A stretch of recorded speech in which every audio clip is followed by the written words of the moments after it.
وأشهد أن لا إله إلا الله وحده لا شريك له وأشهد أن محمدا عبده ورسوله.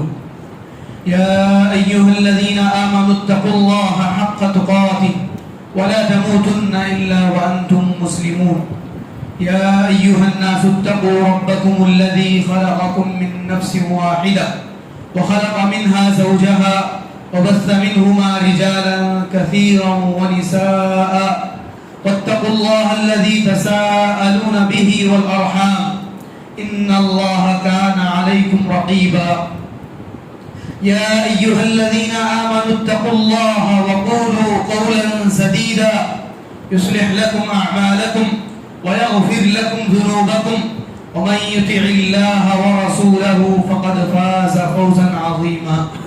أما بعد فإن خير الحديث كتاب الله وخير الهدي هدي محمد صلى الله عليه وسلم وشر الأمور محدثاتها وكل محدثة بدعة وكل بدعة ضلالة وكل ضلالة في النار. أعوذ بالله من الشيطان الرجيم. بسم الله الرحمن الرحيم. يوم نقول لجهنم هل امتلأت وتقول هل من مزيد وأزلفت الجنة للمتقين غير بعيد هذا ما توعدون لكل أواب حفيظ من خشي الرحمن بالغيب وجاء بقلب منيب ادخلوها بسلام ذلك يوم الخلود لهم ما يشاءون فيها ولدينا مزيد. وقال الله تعالى في موضع آخر ادعوا ربكم تضرعا وخفية إنه لا يحب المعتدين ولا تفسدوا في الأرض بعد إصلاحها وادعوه خوفا وطمعا إن رحمة الله قریب من المحسنین. میرے اسلامی بھائیوں، بزرگوں، پردہ نشین اسلامی ماں اور بہنوں اور پیارے بچوں، ہر قسم کی حمد و ثنا اللہ رب الجلال کے لیے ہے. بے انتہا درود و سلام نازل ہو ہمارے رسول محمد صلی اللہ علیہ وسلم پر، آپ کے آل اصحاب پر اور ان تمام پر جو احسان کے ساتھ نیکی کے ساتھ آپ کی پیروی کریں. میرے اسلامی بھائیوں، آج کے اس خطبہ اجماع میں فساد اور افساد کے تعلق سے کچھ باتیں گوشگزار کرنے کی سعادت حاصل کرنے جا رہا ہوں. اللہ رب العالمین سے دعا ہے کہ اللہ تبارک و تعالی ہمیں اس پر عمل کی توفیق عطا فرمائے اور ملک کو اللہ تبارک و تعالی فساد اور مفسدین سے اللہ تعالی بچائے، اس کی حفاظت فرمائے. میرے اسلامی بھائیوں، ابھی جس مہینے سے ہم گزر رہے ہیں، دو ایک دن ہوئے ہیں کہ ہم لوگوں نے بڑے بڑے جلوس دیکھے ہیں. اللہ کے نبی صلی اللہ علیہ وسلم کے نام پر، آپ کی محبت اور عقیدت کے نام پر ایک جلوس تھا، تو دوسرا جلوس بتوں کے نام پر تھا اور ان کا بھی اپنے خداؤں کی محبت کے نام پر جلوس تھا. انہوں نے بھی جلوس نکالا، انہوں نے بھی جلوس نکالا، انہوں نے بھی جھنڈیاں لگائیں، انہوں نے بھی جھنڈیاں لگائیں، انہوں نے گانے بجائے اور انہوں نے نعتیں اور قوالی بجائی، انہوں نے ناچا اور گایا، اور ان کے ناچ اور گانے کو کیا نام دیا جائے وہ نام ہمیں مل نہیں سکا کہ انہوں نے بھی ناچا اور گایا. یہی کہا جا سکتا ہے، اس لیے کہ اسے کوئی اور نام دینے کے لیے ہمیں کوئی ڈکشنری ملی نہیں کہ اس کو کوئی اور نام دیا جائے. انہوں نے بھی راستے روکے، انہوں نے بھی راستے روکے، انہوں نے بھی ٹریفک جام کیا، انہوں نے بھی ٹریفک جام کیا، اور ان کی وجہ سے بھی لوگوں کو بہت ساری تکلیف ہوئی، تو ان کی وجہ سے بھی لوگوں کو بہت ساری تکلیف ہوئی. راتوں کی نیندیں ان کی وجہ سے کچھ خراب ہوئی، تو ان کی وجہ سے بھی راتیں اور راتوں کی نیندیں خراب ہوئی. گرچہ کہ دوسرا اس کو نام دے دیں تو اور بات ہے، ہر ایک کی اپنی اپنی تھیوری ہوتی ہے، لیکن آواز دونوں کی تھی، ڈسٹرب دونوں کا تھا اور تکلیف دونوں میں بھی تھی. اس کے اندر کوئی خاص فرق نہیں تھا، اس کے اندر کوئی خاص فرق نہیں تھا کہ جو ہے اس بارے میں کچھ کہا جا سکے کہ ان کی آواز تو آواز تھی اور ان کی آواز آواز نہیں تھی. دونوں کی بھی آوازیں ہیں اور دونوں کی بھی اپنی اپنی یعنی کہ منطق ہے، دونوں کا اپنا اپنا ایک فلسفہ ہے جو کہ انہوں نے اس کو نافذ کر دیا. اب یہ اور بات ہے کہ اس کو نام الگ الگ دیا جائے، لیکن ان دونوں چیزوں کے درمیان جو چیزیں یعنی کہ ایک جیسی تھی، جس کے اندر مماثلت پائی جاتی ہے، انشاءاللہ اس کو اپلوڈ کر دیا جائے گا، اس کے ذریعے سے آپ سن سکتے ہیں۔ آپ اپنے خطبے کو برباد نہ کریں ویڈیو کے ذریعے، اس لیے کہ عام طور پر جو ہے ویڈیو لیا جاتا ہے، اور خطبے کے دوران اللہ کے نبی صلی اللہ علیہ وسلم نے کہا ہے کہ مَمَّصَّ الْحَصَى فَقَدْ لَغَى، کہ جس آدمی نے کنکریوں کو چھوا اس نے لغو کام کیا۔ اللہ کے نبی صلی اللہ علیہ وسلم کے زمانے میں قالینیں نہیں ہوتی تھی، اور نبی صلی اللہ علیہ وسلم نے قالینوں کی عدم موجودگی میں جو کنکریوں پر وہ پڑھا کرتے تھے اس کو چھونے کو آپ نے لغو کام کیا کہا۔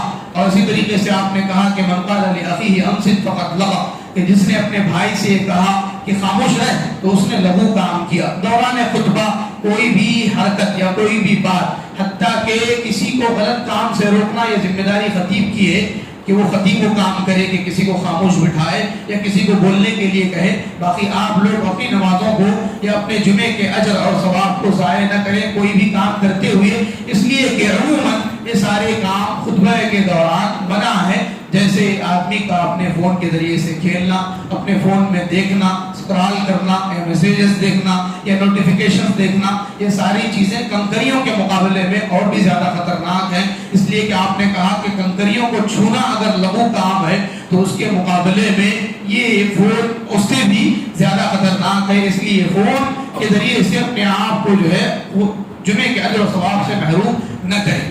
تو میرے بھائیوں، یہ دونوں چیزوں کے اندر، دونوں ہی یعنی کہ لوگوں کے جلوس کے اندر جو سملیرٹیز ہیں وہ تقریباً ایک جیسی ہیں، بس ان کی اپنے خدا کے نام پر محبت ہے اور ان کے اپنے رسول کے نام پر عقیدت ہے۔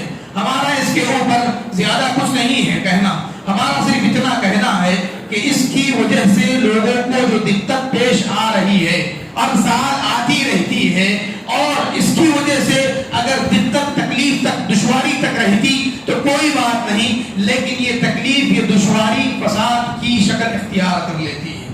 اس کی وجہ سے فسادات جنم لیتے ہیں، اس کی وجہ سے دو یعنی کہ جماعتوں کے درمیان اور دو یعنی کہ فرقوں کے درمیان فرقہ وارانہ فساد جنم لے لیتا ہے، تو یہ چیز خطرناک ہے۔ یہاں اگر کوئی کہہ سکتا ہے کہ اس کی وجہ سے کیا اگر کچھ ہو جائے تو کیا آپ اس کو یعنی کہ مسلمانوں پر تھوپنا چاہیں گے یا غیر مسلموں پر تھوپنا چاہیں گے؟ کسی پر ہم تھوپنا نہیں چاہتے ہیں۔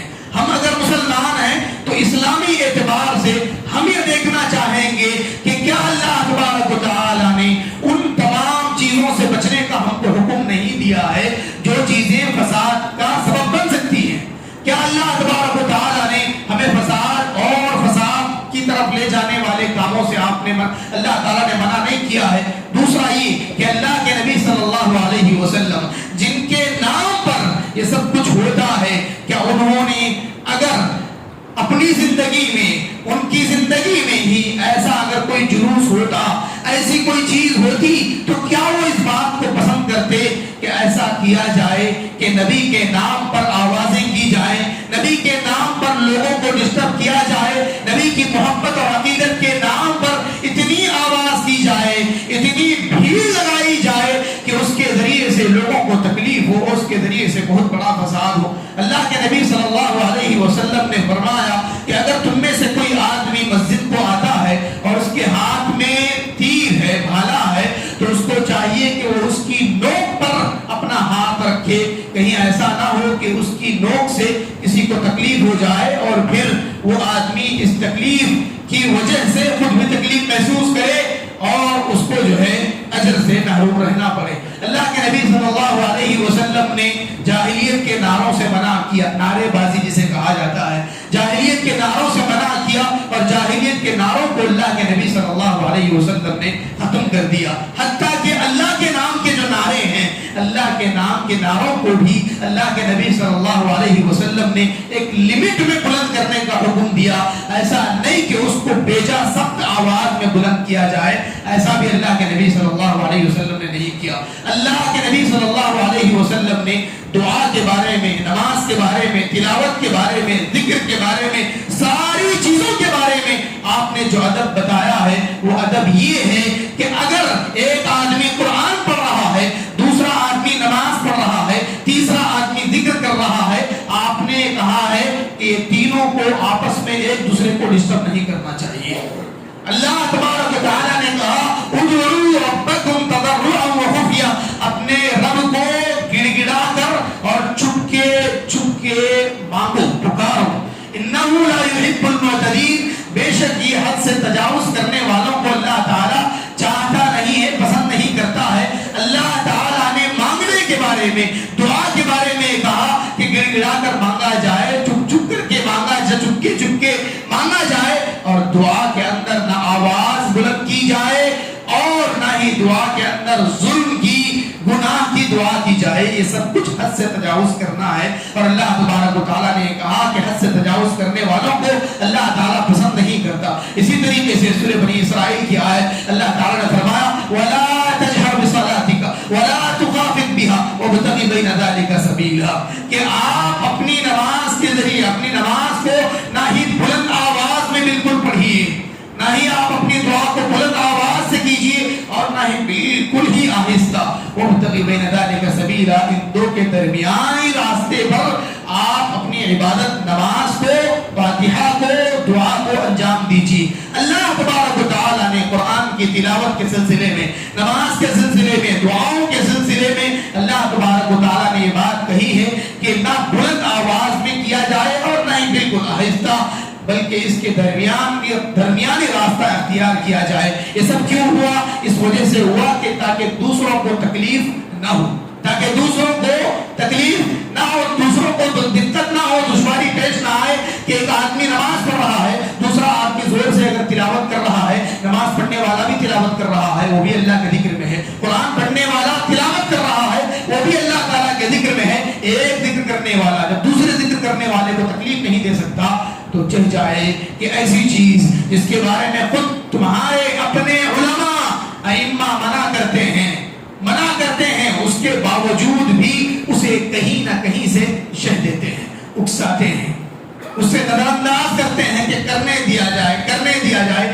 یہ ساری چیزیں کر کے مسلمان کون سا میدان فتح کرنا چاہتے ہیں، یا مسلمان کون سی جنگ جیتنا چاہتے ہیں کہ اتنی ساری باتیں، بنیادی باتیں ہو کر بھی اللہ کے نبی صلی اللہ علیہ وسلم کی مخالفت کی جاتی ہے، نبی صلی اللہ علیہ وسلم کی سنت کا مذاق اڑایا جاتا ہے. اور اللہ کے نبی صلی اللہ علیہ وسلم نے بنیادی طور پر جو بات کہی تھی نعروں کے سلسلے میں، اللہ کے نبی صلی اللہ علیہ وسلم سفر میں تھے، لوگوں نے نعرے بلند کیے، اللہ تبارک و تعالیٰ کی بڑائی بیان کرنا شروع کی، اللہ اکبر کہنا شروع کیا بہت زور سے. تو اللہ کے نبی صلی اللہ علیہ وسلم نے فرمایا اربعوا علی انفسکم فانکم لا تدعون صما ولا بکما، تو کما قال علیہ السلام کہ تم لوگ اپنے آپ پر تھوڑا سا یعنی کہ رحم کرو، دھیمے انداز میں تکبیر کہو کہ تم جس کو پکار رہے ہو نہ وہ گونگا ہے نہ وہ بہرا ہے، بلکہ جس کو تم پکار رہے ہو سمیع ہے، سننے والا ہے، بصیر ہے، دیکھنے والا ہے. تو اللہ کے نبی صلی اللہ علیہ وسلم نے تکبیر کے سلسلے کے بارے میں بھی یہ کہا کہ اس کو حد سے زیادہ بلند نہ کیا جائے. اور اللہ کے نبی صلی اللہ علیہ وسلم نے خود بھی عیدین کی تکبیرات کے بارے میں اللہ کے نبی صلی اللہ علیہ وسلم تکبیر کہنے کا آپ نے اس کو سنت قرار دیا، صحابہ کرام کو ترغیب دلائی. اللہ تعالیٰ نے تکبیر کہنے کا ذکر کیا کہ وَلِتُكَبِّرُوا اللَّهَ عَلَى مَا هَدَاكُمْ، اللہ تعالیٰ نے جو تمہیں توفیق دی ہے اس کی وجہ سے تم اللہ تعالیٰ کی بڑائی بیان کرو. لیکن یہ تکبیر بھی زیادہ بلند آواز میں نہیں کہی جائے گی، حالانکہ اللہ کے نبی صلی اللہ علیہ وسلم کی ثابت سنت ہے، اللہ تعالیٰ کا حکم ہے، صحابہ کا طریقہ ہے. اس کے باوجود آپ عیدین کی تکبیرات میں کسی کو ڈسٹرب کرنے کا منظر نہیں دیکھیں گے. اب یہ عیدین کی تکبیرات کو، نمازوں کو چھوڑ کر ایک ایسی چیز ہے جو بالکل باہر کی ہے، جس کا شریعت سے کوئی تعلق نہیں ہے. ایسی چیزیں عموماً اسلام اور سنت یہ دونوں اس کے مقابلے میں کفر اور بدعت دونوں کے درمیان فرق کرنے والی چیزیں ہوتی ہیں. وہ چیز کیا ہے کہ اسلام جو ہے یہ عالمگیر ہے، عالمگیر مذہب ہے، آفاقی مذہب ہے. عالمگیر اور آفاقی سے مراد انٹرنیشنل ہے، ورلڈ وائڈ ہے. بالکل اسی طریقے سے سنت جو ہوتی ہے وہ بھی یعنی کہ عالمگیریت رکھتی ہے اپنے اندر. یہی وجہ ہے آپ دیکھیں گے کہ عیدین کی اور یہ تیسری جو مسلمانوں کی عید ہے جمعے کی عید، یہ تینوں میں آپ دیکھیں گے کہ یہ ورلڈ وائڈ ہے، انٹرنیشنل لیول پر ہے. اس کے اندر زیادہ فرق نہیں پائیں گے. سبھی لوگ 2 رکعت پڑھتے ہیں اور خطیب صاحب خطبہ دیتے ہیں، بیان کرتے ہیں. یہ چیز آپ سیم پائیں گے پوری دنیا میں. عید الفطر کی نماز 2 رکعت ہے، عید الاضحیٰ کی نماز 2 رکعت ہے. اس سے پہلے کچھ تکبیرات کہنا ہے، اس کے بعد تکبیرات کہنا ہے اور خطبہ دینا ہے نماز کے بعد، اور نماز کے بعد خطبے ہوتے ہیں. تھوڑے بہت سے ایسی چیزوں کے اختلاف جو کہ کچھ اپنا افیکٹ نہیں کرتے ہیں وہ چیزیں ہیں. باقی اس کے مقابلے میں جو کفر ہوتا ہے اور جو بدعت ہوتی ہے، اس کا جو اختلاف ہے یہ اس کے باطل ہونے کا ثبوت ہے. کفر اور بدعت کے اندر یہ چیز نہیں ہوتی. کفر سیم نہیں ہوتا اور بدعت بھی سیم نہیں ہوتی. آپ دیکھ لیجئے کہ بدعت، ہر بدعت کا پرانا انداز دیکھ لیجئے، نیا انداز دیکھ لیجئے. کفر کا یہاں کا انداز دیکھ لیجئے، دوسرے ملکوں کا انداز دیکھ لیجئے.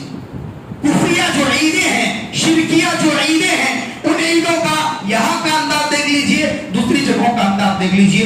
دوسری جگہوں پر جانے کی ضرورت بھی نہیں ہے. جنوبی ہندوستان میں جو تہوار منایا جاتا ہے وہی تہوار شمالی ہند میں نہیں منایا جاتا. شمالی ہند میں جو تہوار منایا جاتا ہے، جو فیسٹیول منایا جاتا ہے، وہ جنوب میں نہیں منایا جاتا. صرف ہمارے ہندوستان کی، ہمارے اپنے وطن کی بات ہے کہ اتنا فرق ہے شرکیہ اور کفریہ عیدوں میں.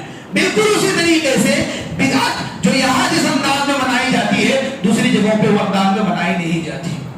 آپ ہندوستان اور بر صغیر کے 3 ممالک سے باہر نکلیں گے تو آپ کو بدعت نہیں ملے گی. اور یہی بدعت جو کی جا رہی ہے، چاہے وہ کوئی بھی بدعت ہو، میلاد النبی کی بدعت ہو، شب برات کی، شب معراج کی، جتنی بھی بدعتیں ہیں آپ بر صغیر میں پائیں گے، دوسرے ملکوں میں نہیں پائیں گے.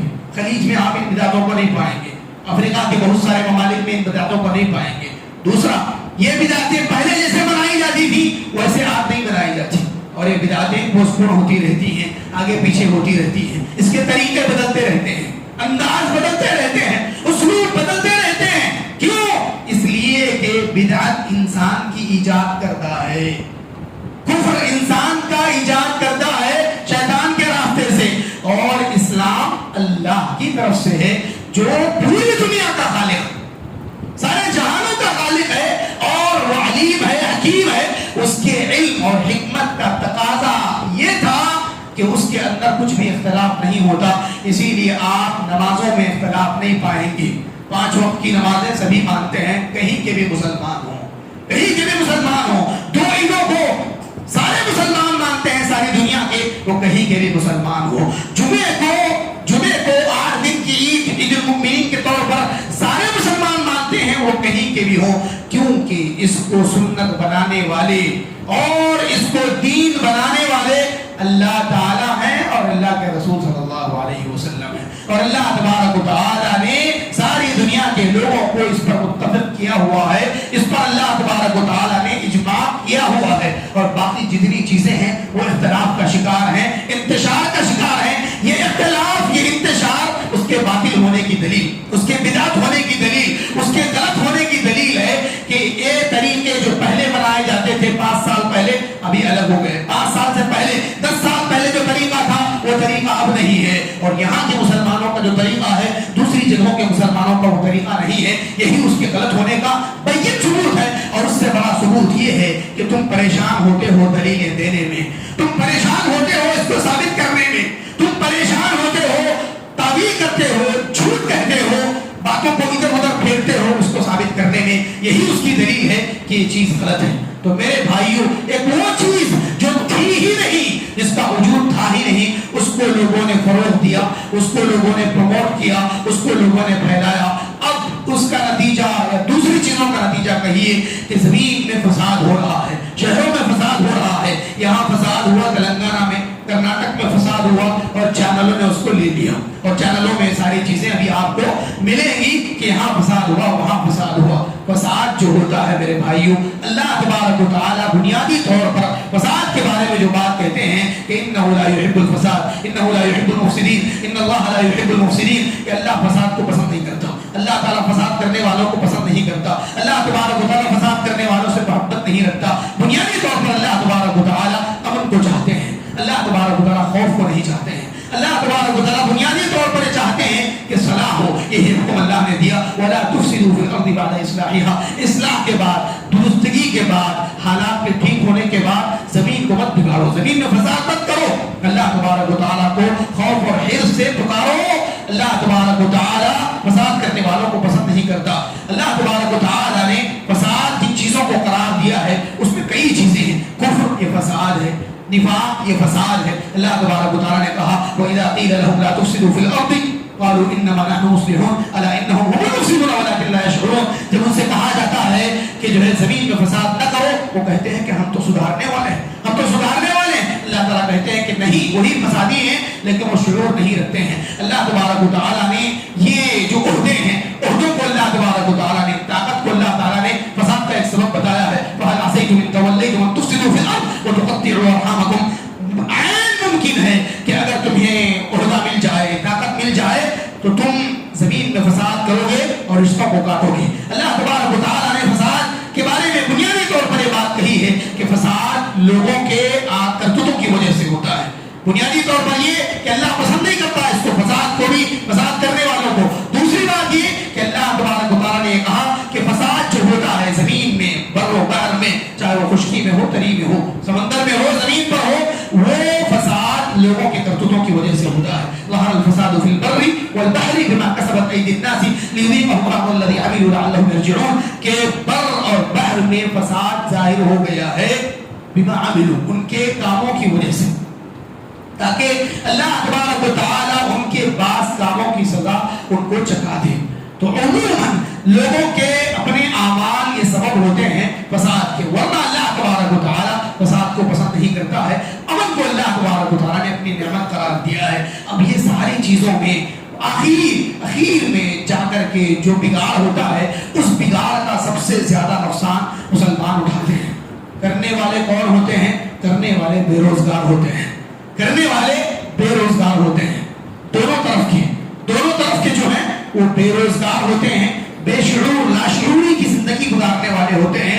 چاہے وہ غیر مسلموں میں ہو یا مسلمانوں میں ہو, دونوں طرف بھی فساد کا سبب بننے والے اور اس کو ہوا دینے والے وہ لوگ ہوتے ہیں جن کے پاس کوئی کام نہیں ہے, جن کے پاس اس بات کا شعور نہیں ہے کہ دکان میں ایک کیلا مارنے کے لیے, ایک کیل ٹھونسنے کے لیے کس چیز کی ضرورت ہے, دکان بنانے کے لیے, دکان کو آگے بڑھانے کے لیے کیا کیا چیزیں چاہیے, ان کو اس سے کوئی لینا دینا نہیں ہے. یہی لوگ فساد میں عام طور پر ہوتے ہیں. بے روزگار نوجوان ہوتے ہیں عام طور پر, اور وہ نوجوان جنہیں اس چیز کا شعور نہیں ہے کہ اس دکان کو بنانے میں, آگے بڑھانے میں, اس کاروبار کو سیٹل کرنے میں کتنے مہینے, سال اور زندگیاں لگ گئی ہیں. اور فساد میں عام طور پر آپ دیکھیں لوگ مرے نہ مرے لیکن جائیدادیں خراب ہوتی ہیں, عزتیں لوٹی جاتی ہیں اور دکانیں جلتی ہیں. عمومی طور پر جہاں بھی فساد ہوتا ہے وہاں دکانیں جلتی ہیں, کسی کی بھی طرف سے ہو. کیوں؟ اس لیے کہ لوگ عام طور پر مادہ پرست جو لوگ ہیں وہ مادے کو ہی سب کچھ مانتے ہیں, اور ان کا ماننا یہ ہے کہ ان کے اقتصاد کو, ان کے مالیاتی نظام کو اگر کمزور کر دیا جائے تو یہ اور بھی پیچھے ہو جائیں گے. اور چاہے وہ جو کوئی بھی ہو, ان فسادوں کا سبب بننے سے بچیں, اس لیے کہ اس میں جو گھر جلیں گے, جو دکانیں جلیں گی, وہ عموماً اقلیتی طبقے کی ہوتی ہے. اور وہ اقلیتی طبقہ جن کے کاروبار بھی چھوٹے چھوٹے ہوتے ہیں, یعنی ان کی منڈی ہی بہت کچھ ہے, ان کی آٹو ہی ان کا سب کچھ ہے, ان کی چھوٹی سی دکان ہی ان کا سب کچھ ہے, ان کی زندگی ہے, اور اس سے پورا ایک گھر, ایک خاندان تباہ ہو جاتا ہے. اور فساد کرنے والا صرف ایک پتھر پھینک کر کے وہاں سے نکل جاتا ہے, اس کا کچھ نہیں بگڑتا ہے, لیکن بگڑتا ہے سارے ان مسلمانوں کا جو مسلمان اس شہر میں یا اس قریے میں اپنے کاروبار کو جماتے جماتے بوڑھے ہو چکے ہیں, کمزور ہو چکے ہیں, لاغر ہو چکے ہیں, اور ان کا گھرانہ ان کے اوپر ڈیپینڈ ہو کر کے زندگی گزار رہا ہے. اور اس فساد کی وجہ سے وہ چیز ختم ہو جاتی ہے. دوسری چیز عزتیں ہیں. ایک مسلمان کے لیے سب سے بڑی جو چیز ہے وہ عزت ہوتی ہے, اور اس میں بھی اس کے گھر والوں کی عزت. مسلمان بڑے غیور, غیرت مند ہوتے ہیں. یہی وجہ, یہ بات ہر کسی کو معلوم ہے, حتیٰ کہ عام سے عام آدمی کو بھی معلوم ہے, غریب اور فقیر مانگنے والوں کو بھی معلوم ہے کہ مسلمان غیرت مند ہے، اپنی عورتوں کے بارے میں بہت زیادہ غیرت مند ہے، اسی لیے آپ کو فقیروں میں مردوں سے زیادہ عورتیں ملیں گی، اور وہ عورتیں ملیں گی جو برقع پہنی ہوئی ہیں، گرچہ وہ مسلمان ہو یا غیر مسلم ہو، کیونکہ ان کا ماننا یہ ہے کہ مسلمان اپنی قوم کی عورت کو مانگتا ہوا دیکھ نہیں سکتا ہے، اسی لیے غیر مسلم عورتیں بھی برقع پہن کر کے، چادر پہن کر کے مانگتی ہیں۔ کیوں؟ اس لیے کہ مسلمان اس بات کو پسند نہیں کرتا کہ کوئی عورت اس کے قوم کی، اس کے اپنے آپ کی وہ عورت ہاتھ پھیلائے، یہی وجہ ہے کہ وہ اس راستے سے آتے ہیں۔ تو مسلمان اس بارے میں بڑا غیور ہے، انہیں بھی معلوم ہے کہ مسلمان دیتے بہت ہیں، اسی لیے برقعے پہن کر کے عام طور پر آتے ہیں، کتنے پکڑے بھی جاتے ہیں، لیکن اس کے باوجود جو چیز ہم لینا چاہتے ہیں وہ اس کی غیرت ہے، اور یہ وہ غیرت فسادوں میں ختم ہو جاتی ہے۔ ابھی کل کی جو خبر دیکھ لیجئے کہ یعنی کہ پولیس جو کہ امن کی محافظ ہے، ہونی چاہیے اور ہے بھی، ان کو ضرورت پیش آتی ہے عورتوں پر ہاتھ ڈالنے کی، عورتوں کو کھینچنے کی، عورتوں کو دھکا دینے کی، اور عورتوں کو ضرورت پیش آتی ہے دھکا دینے کی مسلمان عورتیں، مسلمان عورتیں۔ اور اللہ تبارک و تعالیٰ نے قرآن مجید میں جو چیز کہی ہے وہ یہ کہ ان الملوک اذا دخلوا قرية افسدوها وجعلوا اعزة اهلها اذلة وكذلك يفعلون۔ بادشاہوں کے بارے میں جو بات اس نے کہی تھی ملکہ سبا نے اپنے درباریوں سے کہ بادشاہ جب کسی قریے میں داخل ہوتے ہیں تو اس کو بگاڑ دیتے ہیں، پہلی بار بگاڑ دیتے ہیں، یہ فساد کی بنیادی چیز ہے کہ اس کو بگاڑ دیتے ہیں پورے طریقے سے، دکانوں کو، مکانوں کو یہ بگاڑ دیتے ہیں۔ وَجَعَلُوا أَعِزَّةَ أَهْلِهَا أَذِلَّةً، اور اس کے عزت دار لوگوں کو بے عزت بنا کے چھوڑ دیتے ہیں۔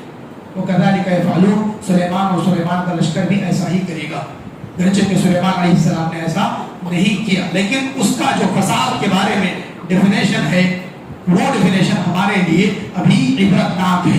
وہ یہ ہے کہ فساد کی اصل یہی ہوتی ہے کہ بگاڑ دیا جائے ہر اعتبار سے، مالی اعتبار سے، تجارتی اعتبار سے، تعلقات کے اعتبار سے، اور دوسرا عزت کے اعتبار سے کہ عزت دار جو لوگ ہیں ان کو بے عزت کر دیا جائے۔ اب دیکھ لیجئے کہ فسادوں میں کیا ہوتا ہے، سبب کوئی بھی ہو، سبب کوئی بھی ہو سکتا ہے کہ سبب انہی میں سے ہو، انہی میں سے کوئی آدمی پتھر پھینکے، انہی میں سے کوئی آدمی آگ لگا دے، انہی میں سے کوئی آدمی گالی دے دے، ان لوگوں میں سے کوئی آدمی گالی دے دے، مسلمانوں میں سے کوئی آدمی گالی دے دے، غیر مسلموں میں سے کوئی آدمی گالی دے دے، گالی کدھر سے بھی آئے، پتھر کدھر سے بھی آئے، بگڑے گا کس کا؟ زمین اور مکان جلیں گے کس کے؟ دکانیں خاکستر ہوگی کس کی؟ اور بے عزت ہوں گے کون؟ ہمارے لوگ۔ تو اس لیے میرے بھائیوں، کوئی بھی وہ چیز جو کہ بنیادی طور پر اسلام میں ہے نہیں، ایسی چیزوں کو کرنے سے بچیں، اپنے یعنی کہ دماغ سے اور ٹھنڈے دل سے سوچیں کہ اللہ کے نبی صلی اللہ علیہ وسلم نے کیا یہ چیزیں اگر ان کے زمانے میں ہوئی ہوتی تو کیا آپ پسند کرتے؟ یہ قبے، یہ لائٹنگ، یہ بجانا، یہ ڈانس کرنا، ناچنا، اللہ کے بندو یہ کوئی اور دین تو ہو سکتا ہے، اسلام نہیں ہو سکتا۔ اس کے اندر وقت برباد، لوگوں کے یعنی کہ کام برباد، اور اسی طریقے سے لوگوں کی طبیعتیں برباد، اور گاڑیوں کے پیٹرول برباد، اس کے ٹائر برباد۔